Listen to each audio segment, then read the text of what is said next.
ayo kita memaknai Pancasila itu sesuai dengan apa yang dipidatokan Bung Karno pada saat lahirnya Pancasila.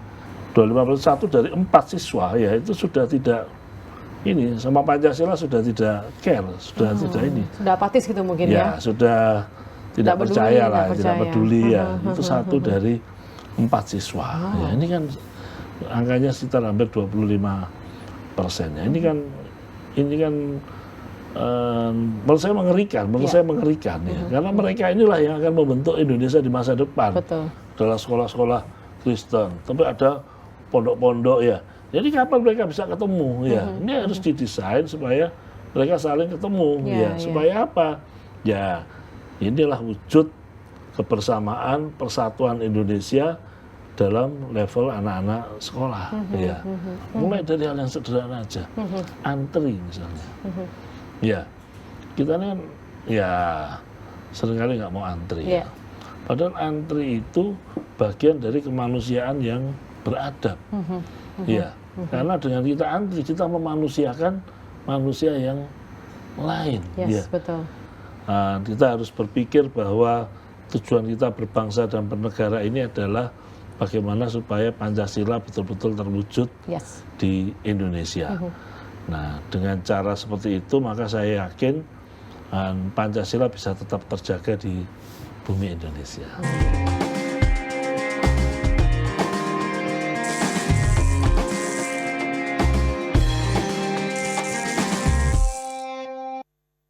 Halo dulur-dulur Jawa Timur, bagaimana kabarnya? Senang sekali saya Karin Sam kali ini dapat hadir untuk Anda dalam podcast Jatim Channel DPRD Provinsi Jawa Timur. Kali ini saya bersama dengan narasumber yang tentunya sudah tidak asing lagi begitu ya.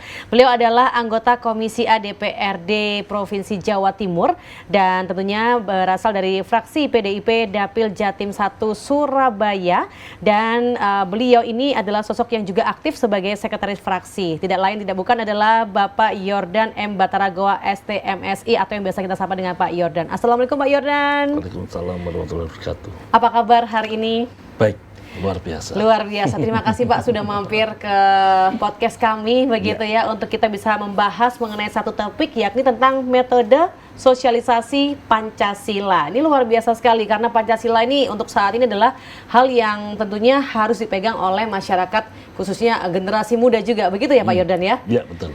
Kalau kita lihat memang kebanyakan mereka anak-anak muda takutnya lupa begitu dengan Pancasila. Betul nggak sih Pak kalau menurut Bapak? Ya sebetulnya kalau lupa tuh tidak ya. Cuman yang sering kali itu justru maknanya yang kurang dipahami ya. Apalagi diimplementasikan. Ya.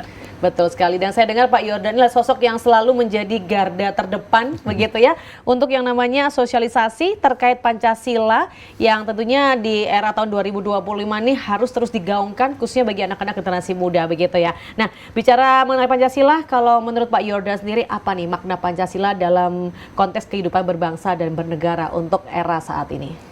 Ya, seharusnya Pancasila ini menjadi guidance kita untuk kita melakukan berbagai hal, khususnya yang menyangkut kebijakan publik. Ya, jadi kita ini bernegara, kita ini berbangsa, kita ini melakukan pembangunan, ya itu arahnya ya dalam rangka mewujudkan Pancasila. Ya, sehingga tolak ukur keberhasilan pembangunan kita, tolak ukur sukses tidaknya kebijakan publik itu ya apakah dia bisa melaksanakan, bisa mengimplementasikan Pancasila. Maksudnya itu semuanya harus kembali ke Pancasila. Semua harus kembali ke Pancasila. Yes. Kalau kita lihat sekarang ini kan era digital begitu ya Pak Yordan dan pastinya perlu kita hidupkan kembali Pancasila tentunya dalam era digital yang dimana-mana informasi sangat mudah diakses. Banyak hoax begitu kan dan banyak juga hal-hal yang kalau nggak difilter ini sangat membahayakan generasi kita, generasi Pancasila. Nah kira-kira bagaimana cara menghidupkan semangat itu supaya Pancasila ini tidak dianggap sebagai teori lama begitu bagi anak-anak muda? Ya, Pancasila harus diimplementasikan. Ya, jadi Pancasila bukan sekedar jargon, bukan sebatas kita deklarasikan pada setiap upacara bendera, tapi betul-betul harus diimplementasikan. Harus ada teladan-teladan yang memberikan contoh bagaimana sesungguhnya implementasi Pancasila tersebut. Teladannya itu misalnya seperti apa nih kalau menurut Pak Yordan? Ya, bisa berupa misalnya nih, misalnya dalam bentuk kebijakan ya. Ya, kita ini dulu punya kereta api itu sangat tidak manusiawi. Ya, punya kereta api itu sangat orang tuh naik itu sesek panas gitu ya. Lalu muncul kebijakan dari pemerintah yang berhasil mengubah wajah kereta api itu menjadi humanis, ya. Nah ini sesuai dengan sila kemanusiaan, ya. Akhirnya orang mau naik kereta api, ya. Orang merasa nyaman naik kereta api dan akhirnya ongkos perjalanan maupun orang berpindah dari satu kota ke kota lain, satu tempat ke tempat lain itu bisa lebih murah dengan adanya kereta api. Nah ini kan sekaligus juga misalnya itu sesuai dengan sila kelima, ya, keadilan sosial bagi seluruh rakyat Indonesia. Jadi kemudian masyarakat bisa lebih sejahtera, tidak perlu keluar banyak duit, tapi bisa naik kereta api dengan nyaman. Itu salah satu contoh bagaimana Pancasila itu tidak sekedar diteorikan, tapi diimplementasikan. Nah, contohnya seperti itu. Contohnya seperti itu. Saya yakin masih banyak contoh-contoh lain di sekitar kita yang kalau kita teliti, oh ini ternyata mengandung makna Pancasila di dalamnya, begitu ya. Nah, kalau menurut Pak Yordan sendiri, mengapa sih Pak penting di era kali ini, era saat ini begitu ya, untuk kita terus mensosialisakan Pancasila begitu? Ya, saya ingin menunjukkan satu data sedikit ya. Boleh Pak. Tahun 2018 itu sempat ada survei yang menunjukkan bahwa persentase publik yang pro Pancasila ini menurun. Dan dari 2005 ke 2018 itu turun 9,9%, dari 85,2 menjadi 75,3. Jadi, dan kalau itu sebenarnya ada 4 kali survei, tapi dari tahun ke tahun itu ada tren penurunan dukungan publik terhadap Pancasila. Nah ini kan kalau kita tidak mau serius terhadap bagaimana kita mensosialisasikan Pancasila, jangan-jangan makin lama makin turun, ya. Jangan-jangan lebih banyak orang yang tidak setuju sama Pancasila, dan tahu-tahu negara kita bubar. Nah, oleh karena itu saya pikir bagaimana kita mensosialisasikan Pancasila ini harus ada perbaikan, ya. Harus ada. Saya ini kan juga dosen Pancasila, ya. Saya ini juga mengajar Pancasila dan melihat hasil survei ini. Ya ini tentu saya juga merasa sedih, loh rupanya setelah kita masa reformasi, ya pasca reformasi, pasca tidak ada lagi, dulu kan ada penataran P4 zaman saya dulu ya, lalu kemudian reformasi orang pada oh kita nggak mau yang model-model dulu ya, kita nggak mau yang model-model indoktrinasi, akhirnya orang jadi bebas, tahu-tahu Pancasila dukungannya menurun. Nah itu tanda bahaya buat kita, sehingga saya merasa ya ini penting, ya ini urgent. Kalau tidak nanti tahu-tahu kita terkaget-kaget orang sudah tidak setuju lagi sama Pancasila. Betul sekali. Nah kalau bicara di Jawa Timur sendiri bagaimana Pak kondisi yang ada di masyarakat kita nih, terutama tentang kondisi pemahaman nilai-nilai Pancasila, apakah juga mengkhawatirkan begitu, ataukah mungkin masyarakat yang di Jawa Timur mereka masih memegang teguh nilai-nilai Pancasila begitu? Ya sebetulnya sekarang ini kita ini kan juga sedang berebut makna tentang Pancasila, ya. Orang tetap namanya Pancasila, sila-silanya itu 1, 2, 3, 4, 5, tetapi memaknainya ini sekarang berbeda-beda, ya. Nah saya ingin ayo kita memaknai Pancasila itu sesuai dengan apa yang dipidatokan Bung Karno pada saat lahirnya Pancasila. Nah misalnya sila kelima keadilan sosial bagi seluruh rakyat Indonesia, itu kalau Bung Karno jelas katakan itu adalah bentuk demokrasi ekonomi, itu adalah bentuk di mana tidak boleh ada kemiskinan, semuanya harus sejahtera, tidak boleh ada yang tidak sejahtera. Nah memaknai hal ini saja di masyarakat itu masih belum clear, ya. Kalau ditanya misalnya, saya yakin masih banyak orang yang tidak memaknai Pancasila sila kelima ini seperti sebagaimana seharusnya. Ya. Nah, jadi memang belum ada survei khusus untuk Jawa Timur, belum ada. Tapi gambaran survei secara nasional ini saya yakin juga ya Jawa Timur ada di dalamnya. Jadi saya betul-betul khawatir itu juga menurun, sudah menurun dukungannya, pemahaman terhadap Pancasila itu juga masih belum pas. Itu misalnya ini kita ambil satu sila saja, sila kelima misalnya. Iya. Keadilan sosial begitu ya Pak ya. Ya. Nah, kalau bicara juga tentang kalangan generasi muda, pandangan Bapak sendiri begitu, kira-kira apa yang menjadi tantangan utama dalam melakukan sosialisasi nilai-nilai kebangsaan di kalangan generasi muda kali ini? Cara kita mensosialisasikan Pancasila itu masih cara-cara lama, ya, teori, ceramah, ya, model indoktrinasi. Nah ini sudah nggak cocok dengan gaya-gaya anak muda sekarang. Ya, anak muda ini dia lebih ingin mengalami, ya, lebih ingin terlibat. Dari situ kemudian kita ambil pemaknaan ini loh sebetulnya Pancasila itu.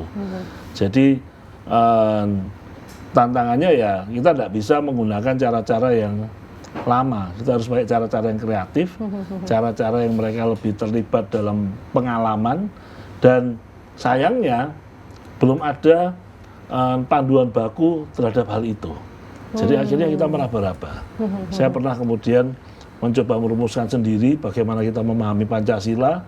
Saya pernah melakukan Zoom waktu masa COVID itu, 5 kali kami Zoom. Tiap kali Zoom itu sila pertama, Zoom kedua, sila ketiga, sila keempat, sila kelima. Kami juga pernah langsung, ya misalnya waktu itu kita 2 hari. Hari pertama kita diskusi tentang Pancasila tetapi dari film, dari clipping koran, ya dari potongan di YouTube, ya. Nah, jadi sila-sila itu dilihat tidak diceramai dulu tapi ayo lihat, ayo belajar baru kita buat pemaknaan. Setelah itu hari kedua kita berkunjung.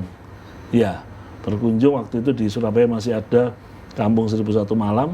Saya ajak anak-anak muda itu berkunjung lihat sendiri. Ya ini loh kondisi real, ya. Ini kan tidak sesuai sama Pancasila. Iya, terus gimana menurutmu? Terus saya lihat, saya ajak teman-teman ke kelompok penghayat, ya penghayat kepercayaan kepada Tuhan Yang Maha Esa. Ini loh, ini juga bagian dari kebebasan beribadah dan berkeyakinan, ya sesuai sila pertama. Kenal nggak dengan mereka? Tahu nggak? Mereka ini adalah saudara kita, tapi seringkali terabaikan. Nah, bayangkan saya cara-cara seperti ini itu jauh lebih mudah masuk dalam jiwanya anak-anak muda sekarang. Tapi apakah saat ini juga masih terus dilakukan begitu Pak, metode tersebut? Nah, ini kalau sekarang karena kita di DPRD, kita belum sempat menggunakan cara itu lagi. Yang sekarang kita lakukan dalam setiap kesempatan kita melakukan sosialisasi, ketemu dengan masyarakat, ketemu dengan generasi muda, kita sampaikan kembali apa pentingnya Pancasila. Ya, tapi ya juga kita putar video, ya potongan-potongan klip ya, supaya mereka juga tidak bosan dari sekedar hanya bicara saja. Berarti metode yang paling efektif itu yang mereka terlibat seperti yang Bapak katakan tadi ya. Iya, tapi itu memang butuh waktu yang tidak bisa 1-2 jam. Itu waktu itu kami 2 hari, ya sehari untuk diskusi dengan segala macam metode. Ya, hari kedua itu berkunjung langsung ke lokasi. Ya, kita keliling waktu itu, keliling Surabaya, Gresik. Ya. Dan kalau mungkin di daerah-daerah, apakah juga melakukan metode yang lama juga sejauh ini, atau mungkin mereka juga punya pembaruan-pembaruan dalam mensosialisasikan Pancasila begitu? Saya belum melihat ada hal yang betul-betul baru. Ya, kalaupun ada itu ya mungkin inovasi atau kreasi dari para pengajarnya. Nah, padahal menurut saya semestinya ya itu dibuat baku, ya. Memang ada kemudian pelajaran P5 itu proyek untuk implementasi Pancasila, tapi sekarang dengan berganti menteri pun kemudian kebijakannya berubah lagi. Ya. Jadi memang itu harus digodok dengan benar begitu ya Pak ya? Atau mungkin Jawa Timur akan mengawali begitu? Ya, sebetulnya kemarin kami sempat ke Jogja, karena Jogja itu punya peraturan daerah tentang sosialisasi Pancasila ya. Tapi ya kita baru penjajakan. Kalau kita di Jawa Timur sendiri sudah punya peraturan daerah nomor 8 tahun 2018 tentang penyelenggaraan toleransi kehidupan bermasyarakat. Tapi ini masih sebatas toleransi kehidupan bermasyarakat. Jadi kalau dilihat di Pancasila ya ini masih sila pertama ya, itu sangat kental karena kehidupan lintas agama ya, kemudian bicara masalah kemanusiaan ya, serta bagaimana kemudian dengan bertoleransi itu kita membangun kebersamaan, solidaritas, gotong royong supaya kita bersatu. Ya, jadi masih sebagian saja dari Pancasila. Oke. Nah, untuk saat ini peran Komisi A DPRD Jawa Timur untuk memperkuat karakter kebangsaan melalui kegiatan sosialisasi atau kemitraan seperti apa nih Pak? Ya, jadi kami mendorong teman-teman di DPRD untuk selalu tidak lupa menyisipkan materi atau muatan Pancasila dalam setiap sosialisasi, dalam setiap ketemu dengan masyarakat. Ya, jadi mulai dari hal-hal yang sederhana dulu, jangan sampai lupa sama Pancasila, diingatkan lagi. Dalam sinergi dengan Bakes Bangpol, ya ini tentu leading sektornya kalau di perangkat daerah kan Bakes Bangpol. Kami juga mengingatkan Bakes Bangpol, mulai dari apa yang dilakukan di masyarakat, ya jangan macam-macam atau pengen hal yang sangat beraneka ragam, tapi ayo fokus dulu bagaimana kita mensosialisasikan Pancasila. Tapi dari DPRD Jawa Timur tentunya ada inisiatif atau program yang berkaitan dengan pendidikan Pancasila, Pak?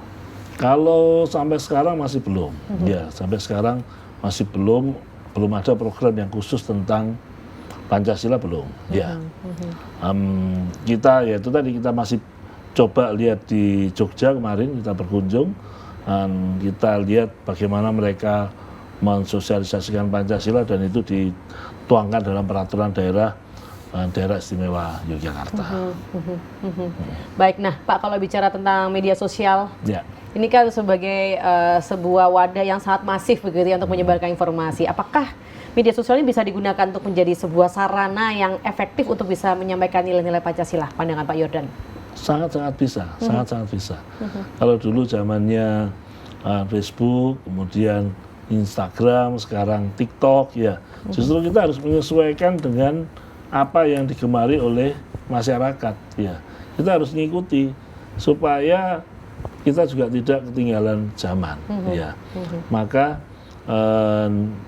mestinya ya kita harus mengemas materi tentang Pancasila itu dalam bentuk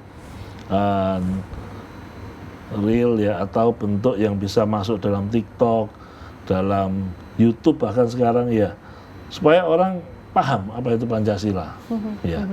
Nah, mestinya begitu. Mungkin bisa ngundang influencer-influencer gitu ya, selebgram begitu ya, bisa dilibatkan juga nih Pak. Bisa, ya.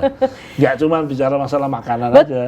Betul Pak. Jadi mereka bicara Pancasila ini ada juga nilainya lebih tinggi dari makanan begitu ya Pak ya. Ini justru menimbulkan ide buat saya ini ya. Bisa Pak ya, saya juga selebgram Pak. Nah Pak, kalau bicara konteks daerah begitu ya, kira-kira siapa saja nih mitra strategis DPRD Jatim tentunya dalam kegiatan sosialisasi Pancasila ini? Ya, jadi kalau mitra strategis kami ya tentu saja Bakes Bangpol ya, Badan Kesatuan Bangsa dan itu mitra strategis karena memang keberadaan Bakes Bang ini memang dalam rangka salah satunya untuk memperkuat penanaman nilai-nilai Pancasila. Kalau mitra strategisnya paling strategis tentu itu. Tetapi kita tidak hanya menutup diri hanya pada mitra Komisi A, ya, karena sebetulnya ya kita ini punya salah satu mitra penting yang bukan di Komisi A itu ya Dinas Pendidikan pada anak-anak SMA, anak-anak SMK, ya. Nah ini juga harus diingatkan bagaimana supaya mereka juga di usia muda ini mereka juga tetap ingat Pancasila dan ini yang penting sebenarnya ini yang penting. Mereka punya cita-cita untuk mewujudkan Pancasila di Indonesia, ya. Nah ini seringkali yang dilupakan. Kalau tanya cita-citanya mau jadi apa? Mau jadi profesi A, profesi B, ya. Nah, tetapi hampir nggak ada yang punya cita-cita ya melalui profesi itu lalu kita mau mengimplementasikan Pancasila. Misalnya, sederhana, melalui profesi saya jadi pengusaha, saya ingin agar seluruh masyarakat di Indonesia ini sejahtera. Ya, itu kan sesuai Pancasila, setelah kelima keadilan sosial bagi seluruh rakyat Indonesia. Hampir nggak ada yang berpikir seperti itu. Mikirnya hanya bagaimana saya sejahtera, keluarga saya sejahtera, sudah. Ya, padahal mestinya kalau kita ini manusia yang Pancasilais, maka kebahagiaan kita adalah apabila seluruh rakyat Indonesia ini sejahtera. Ya, nah itu misalnya yang harus kita tekankan dari awal, sehingga dari awal anak-anak sekolah ini juga tidak salah arah gitu. Nah, dampaknya kalau mereka punya cita-cita ingin mensejahterakan Indonesia, maka mestinya mereka akan belajar dengan lebih keras, lebih giat, mencari ilmu dengan lebih sungguh-sungguh, supaya nantinya ketika mereka sudah dewasa, sudah bekerja, mereka bisa menjadi bagian yang ikut mensejahterakan Indonesia. Ya. Jadi mungkin juga kalau bicara pendidikan kan tidak hanya di lingkungan sekolah, mungkin dalam lingkungan keluarga juga perlu ada pemahaman Pancasila atau sosialisasi Pancasila juga mungkin ya Pak? Ya, cuman memang kalau lewat keluarga memang lebih sulit ya, karena kita realistis saja, kita ketemu atau kita mensosialisasikan ke orang tua ini kan agak sulit ininya apa? Waktunya mungkin ya? Ya ini ya apa?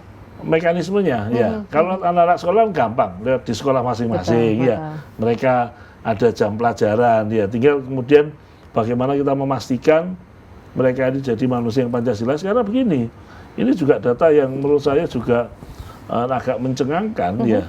Beberapa waktu yang lalu ada hasil survei yang menyebutkan bahwa satu dari 4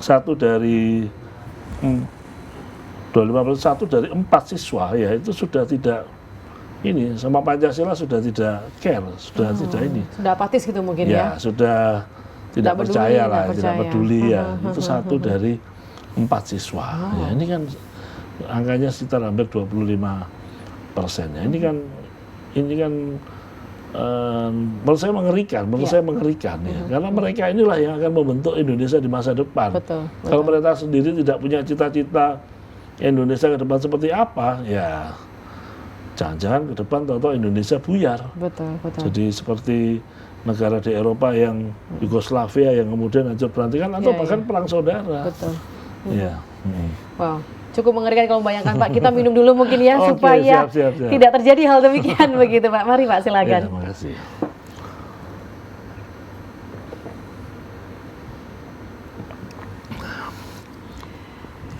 Oke, kita lanjut ya Pak. Oke. Baik, pasti masih podcast Jatim Channel, tentunya persembahan dari DPRD Provinsi Jawa Timur yang masih bersama dengan Bapak Yordan M. Bataragoa STMSI atau biasa kita sapa Pak Yordan, masih membahas tentang metode sosialisasi Pancasila. Dan tadi dikabarkan oleh Pak Yordan, disampaikan oleh beliau bahwa mencengangkan sekali dari 1 dari 4 orang ini mereka tidak percaya lagi terhadap Pancasila atau bisa dikatakan 25%. Ini adalah hal yang sangat-sangat mengkhawatirkan untuk keberlanjutan dari negara kita karena tahun 2045 ya Pak ya, kita ada program dari negara kita yaitu menuju Indonesia Emas 2045. Kalau generasi emasnya sudah tidak percaya dengan Pancasila, apa kabar nanti 2045? Begitu ya Pak? Ya, jadi ini Indonesia cemas. Nah, betul sekali Pak, berbahaya sekali. Nah, kira-kira bagaimana nih Pak kerjasama begitu yang akan dilakukan oleh DPRD, pemerintah provinsi dan juga lembaga pendidikan yang ada khususnya di Jawa Timur untuk bisa membumikan yang namanya nilai-nilai Pancasila begitu. Selain hanya dengan memberikan pendidikan Pancasila atau mungkin dengan tindakan-tindakan lain yang mungkin akan lebih bisa nyata lagi begitu hasilnya. Ya, memang ini sebetulnya masih panjang ya prosesnya ya. Jadi kita mulai, kalau saya sih memang mulai dari diri saya sendiri ya. Dalam tiap sosialisasi yang kami lakukan ke masyarakat, selalu temanya itu tidak jauh dari Pancasila ya. Saya mulai dari diri saya sendiri. Kemudian saya mulai mengajak ke teman-teman di DPRD, ayo kita buat aturan yang bisa menjadi dasar hukum buat kita bisa mensosialisasikan Pancasila dengan lebih masif lagi ya. Nah, kedepannya tentu kita ingin bersinergi dengan BPIP, Badan Pembinaan Ideologi Pancasila, agar ada materi-materi, ada paket-paket pembelajaran begitu yang bisa diterapkan di daerah-daerah. Kami pernah ketemu dengan satu lembaga di Jakarta yang kemudian mereka membuat semacam simulasi, semacam game, tapi tentang Pancasila, dan kemudian itu melibatkan anak-anak sekolah lintas agama. Ya, ada Kristen, ada yang Hindu, ada yang Muslim, ya, ada yang Buddha. itu dikumpulkan, ya, dalam satu game permainan. Dalam permainan itu mereka berinteraksi. Baik. Ya, nah interaksi ini menjadi penting, ya, karena kita ngomong kita ini manusia Pancasila, tetapi kita tidak mengenal, tidak akrab dengan teman-teman kita yang beda agama misalnya. Nah ini, ya Pancasilanya hanya sebatas di omongan, Ucapan. belum di Tindakan nyata. Nah, hal-hal seperti itu yang kita harapkan melalui Badan Pembinaan Ideologi Pancasila (BPIP) itu bisa ditindaklanjuti dan kemudian sosialisasikan ke sekolah-sekolah. Terus terang memang kami berharap banyak dari BPIP karena itu memang lembaga yang sengaja dibuat untuk membuat sosialisasi Pancasila ini dengan lebih masif lagi. Apakah ada rencana nih Pak untuk bisa mengembangkan kurikulum lokal yang berbasis Pancasila di Jawa Timur? Sebetulnya kan kita ini sudah ada. Jadi materi Pancasila itu tidak hilang dalam pelajaran-pelajaran anak-anak sekolah. Tapi yang perlu diperbaiki adalah metodenya. Ya, metode sosialisasinya. Jadi tidak hanya guru ceramah lalu murid mendengarkan, tidak, ya. Tapi bagaimana itu terimplementasikan, ya. Misalnya yang paling sederhana, untuk meningkatkan rasa persatuan sekaligus toleransi antar umat beragama, maka ya harus saling berkunjung ke semua rumah ibadah, ya. Jadi jangan cuma ngomong, oh kita ini harus toleransi terhadap agama lain. Tidak cuma itu, tapi berkunjung. Saya pernah, dulu waktu saya belajar tentang multikulturalisme di Jogja, saya belajar dari beberapa sekolah yang punya proyek tentang itu. Dan ada satu sekolah yang menurut saya bagus, itu dia menggunakan cara seperti itu. Jadi untuk mengenalkan agama lain itu bukan gurunya cerita tentang agama tersebut, tidak. Langsung murid-muridnya diajak berkunjung ke rumah ibadah salah satu agama dan di situ tokoh agamanya bercerita, ya, ini agama saya ini begini. Lalu murid-murid itu bertanya, ya. Jadi langsung dari sumbernya. Ya, jadi kemudian kita menghindari juga ada stereotip atau anggapan yang nggak benar, yang salah karena nggak pernah berkunjung. Ya, itu salah satu contoh hal yang menurut saya perlu dikembangkan. Ya. Kita ini kan ada sekolah-sekolah berbasis agama, ya. Sejak di Surabaya adalah sekolah-sekolah Kristen, tapi ada pondok-pondok, ya. Jadi kapan mereka bisa ketemu, ya? Ini harus didesain supaya mereka saling ketemu, ya. Supaya apa? Ya, inilah wujud kebersamaan, persatuan Indonesia dalam level anak-anak sekolah, ya. Jadi buat proyek bersama, tapi lintas sekolah, lintas suku, lintas agama, ya, sehingga betul-betul bisa menjadi miniatur Indonesia. Membayangkannya udah adem Pak, apalagi terlaksana, begitu ya Pak ya, luar biasa. Nah, bagaimana kalau ini Pak, peran komunitas ataupun juga ormas dan juga tokoh masyarakat untuk bisa menyebarkan semangat kebangsaan, atau apakah mereka juga bisa berpartisipasi untuk hal ini? Kita ini punya yang namanya FKUB, Forum Kerukunan Antar Umat Beragama. Kita punya yang namanya FPK, Forum Pembauran Kebangsaan. Kalau FKUB itu merekatkan hubungan antar agama. Kalau FPK itu Forum Pembauran Kebangsaan itu antar suku bangsa. Ya, jadi suku bangsa yang ada itu semua ada wakil-wakilnya lalu membuat kegiatan bersama.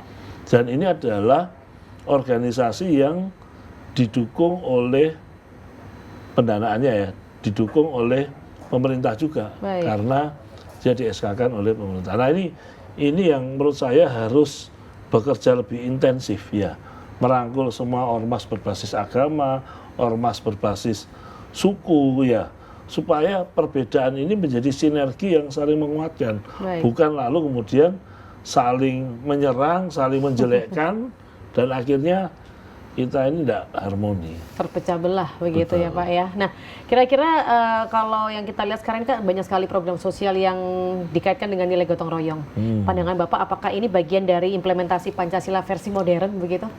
Ya, kalau saya sebetulnya gini loh. Kalau kemudian programnya itu masih dalam program karitatif ya, karitatif itu memberi bantuan sembako, ya itu hal yang baik, tetapi belum mendalam, ya. Maka sebetulnya kita harus memikirkan, kalau kita lihat sila kelima ini kan keadilan sosial bagi seluruh rakyat Indonesia, ini kan semuanya sejahtera. Maka kalau kita ini membantu agar mereka ini sejahtera. Ya, misalnya apa? Misalnya membantu mendampingi usaha mereka supaya naik kelas, ya, dari UMKM yang hanya sekedar misalnya jualan di depan rumah bisa jualan online, ya. Itu kita tidak sekedar memberikan ikan ya, tetapi kita memberikan kail ya. Jadi menurut saya pendekatannya jangan cuma sekedar kita berbagi sembako, berbagi bantuan, kita merasa sudah selesai. Enggak. Kita kalau mengikuti Pancasila sebagai tujuan kita, maka kita tuh baru selesai kalau semua masyarakat sejahtera, tidak ada yang miskin. Nah, itu yang harus ada dalam pemikiran kita ya. Luar biasa. Jadi benar-benar harus semangat gotong royong nggak hanya memberikan umpan aja begitu ya, harus kasih kailnya. Iya, harus kail, karena mereka harus berdaya begitu ya, Pak. Iya, karena tujuan kita ini kan supaya Pancasila ya. Pancasila itu kalau sila kelima semuanya sejahtera. Iya, maka kalau kita membantu ya tujuannya agar mereka sejahtera juga. Betul, sangat setuju sekali. Nah, kondisi politik saat ini Pak, kalau kita lihat yang makin beragam begitu ya, bagaimana nih caranya untuk kita bisa menjaga nilai persatuan di tengah perbedaan pandangan yang ada di masyarakat?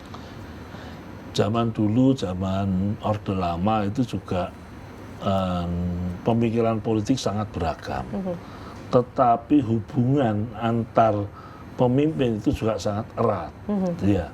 Artinya perbedaan politik itu tidak boleh mengorbankan kepentingan bangsa. Perbedaan pandangan, perbedaan ideologi dalam hal kepartean misalnya, itu tidak boleh membuat kita terpecah belah. Kata kuncinya ya harus ada komunikasi dan harus ada pemahaman bersama kita ini mau kemana. Ya. Kita ini sama-sama mau rakyatnya sejahtera. Baik. Partai ini mau, ini harus kuatkan UMKM-nya, satunya kuatkan BUMN-nya, satunya kuatkan koperasinya. Oke, kita berbeda pandangan dalam hal bagaimana cara menuju ke ujung tersebut. Tapi ujungnya harus sama. Kita harus sepakat ujungnya nanti bagaimana. Kalau ujungnya saja kita nggak sepakat, yaitu Pancasila, ya nggak akan ketemu, nggak akan dapat solusinya. Pak, sejauh ini Pak, kalau lihat di Jawa Timur, ada nggak sih Pak contoh konkret dalam penerapan nilai-nilai Pancasila, khususnya dalam kebijakan publik yang ada di provinsi kita ini?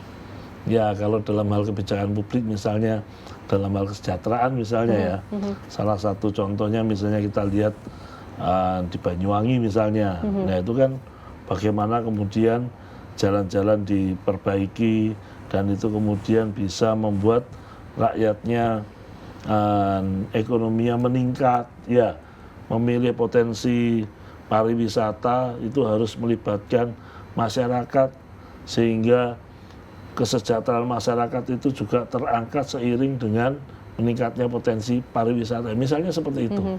Tentu belum contoh yang sangat ideal, ya. Tapi kita melihat bahwa sudah mengarah ke on the track. Surabaya ada misalnya kampung Pancasila, ya, kampung yang kemudian menekankan pada 4 pilar yang ujungnya itu berusaha supaya masyarakat di kampung itu sejahtera dan membantu kampung yang lain. Nah, ini hal-hal yang juga bisa dijadikan contoh bagaimana kemudian kita menuangkan gagasan tentang Pancasila itu dalam kebijakan publik. Oke, baik.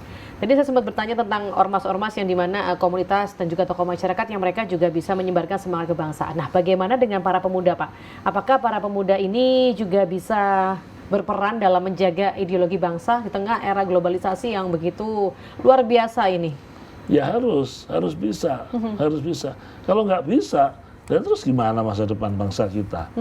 Ya, bahwa kemudian mereka belum berjalan dengan semestinya, ya kitalah yang harus memfasilitasi, kitalah yang harus mendampingi supaya mereka semangat berpancasilanya ini bisa tumbuh dan berkembang. Mereka bisa setuju dengan Pancasila, pro Pancasila, mau mengimplementasikan Pancasila itu kan tidak berangkat dari ruang kosong. Harus ada yang mendorong, harus ada yang memfasilitasi, harus ada yang ikut mengarahkan, ya. Sehingga kemudian mereka betul-betul bisa menjadi generasi, kalau istilah saya, agen Pancasila. Agen Pancasila. Wah, Iya. istilah yang sangat keren ini ya. Agen Pancasila. Pak, tadi Pak menyampaikan di Surabaya ada yang namanya Kampung Pancasila begitu ya. Betul. Kalau Jawa Timur sendiri apakah juga punya Pak kampung-kampung seperti itu? Atau mungkin akan dibuat kampung-kampung demikian begitu? Ya, kalau level Jawa Timur ada beberapa wilayah ya, kayak di Lamongan itu, tapi itu menekankan pada keharmonisan antar umat beragama.